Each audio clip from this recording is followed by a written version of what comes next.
The real John Nash, like most schizophrenics, did not imagine people. He heard bizarre voices.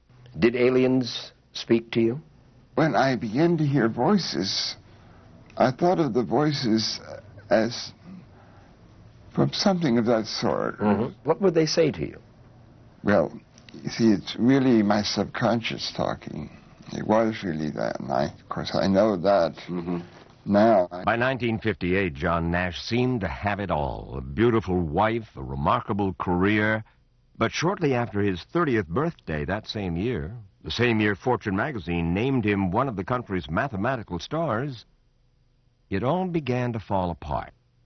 He began to see conspiracies and hidden messages where there were none. Alerted, you were extra-normally alerted to hidden truths. So when you... You're exceptionally enlightened. Really? That state of enlightenment is, of course, the brain disease schizophrenia, which affects up to 1% of adults and has no cure. So many schizophrenics end up going in and out of institutions as John Nash did so many times in the 60s. Just last week, we took Dr. Nash back to one of those asylums, Trenton Psychiatric, a half hour from the Princeton campus. The police came to pick you up?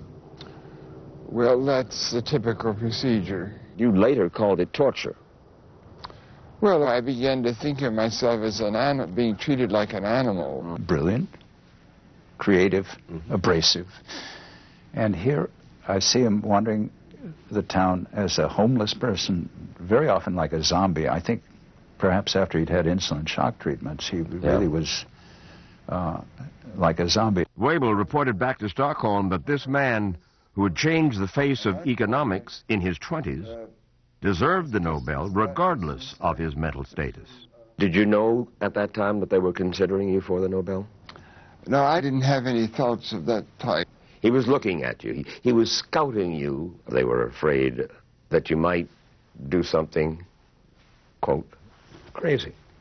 Yes, of course, it's a bad possibility. He didn't do anything crazy.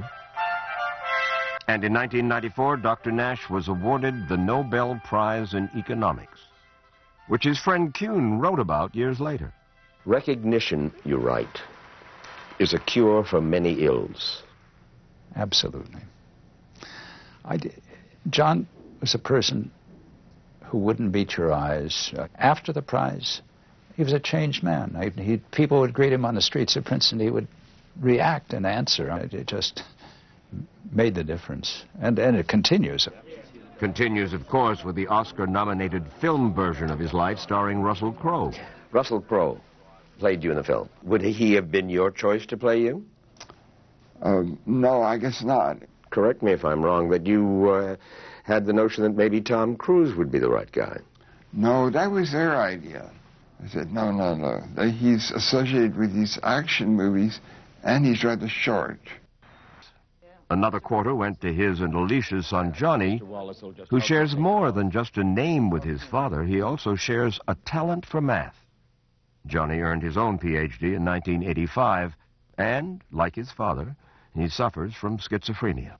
What kind of a father was he? Well, he wasn't around for the first 10 years of my life, but when he came back at age 10, he was a very good father, yes. Was there any doubt in your mind that you wanted to be a mathematician? Oh, no, there was no doubt at all, yes. You wanted to follow in your father's footsteps? Absolutely. To do honor to Dad, to follow in his footsteps, that was always my life's dream. I still felt that I could equal him, that I could... I haven't done so yet, but I'm trying to. He could do a lot if he would really think clearly. What he really needs is to get his thinking in order, to be more rational. More rational. Strictly rational. Rational thought. Yes. It's like a diet. You reasoned your way out of these delusions?